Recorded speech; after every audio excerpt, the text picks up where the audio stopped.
नमस्कार. तर आज आम्ही निघालो होतो अशा एका ठिकाणी ज्याची आम्ही खूप दिवसापासून वाट बघत होतो.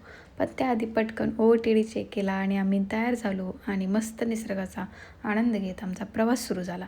पण आज खूप थंडी होती त्यामुळे आधी गरमागरम कॉफी घेतली आणि मग आमच्या फायनल डेस्टिनेशनला निघालो. आणि हेच आहे ते ठिकाण जिथे अमेरिका आणि कॅनडा हे दोन्ही देश एकमेकांना जोडले जातात, तो म्हणजे नायगारा फॉल्स. खरंच इथे आम्हाला खूप अमेझिंग दृश्य बघायला मिळालं आणि पर सेकंदाला कितीतरी लाखो गॅलन पाणी या वॉटरफॉलमधून खाली कोसळत असतं आणि हे सगळं मला बघायला मिळते, यासाठी मी स्वतःला खूप नशीबवान समजते. आणि रात्री रंगीबेरंगी लाईट्समध्ये तर हा फॉल्स आणखीनच खुलून दिसत होता.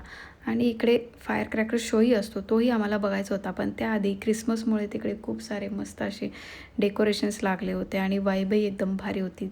ते मस्त सगळं आम्ही एन्जॉय केलं आणि लास्टली फायर क्रॅकर शोही एन्जॉय केला आणि आम्ही घरी यायला निघालो. नायगारा फॉल्सवाला हा दिवस माझ्यासाठी खूपच मेमोरेबल झाला आणि मी कधीच विसरणार नाही. Thank you so much for watching. Bye bye.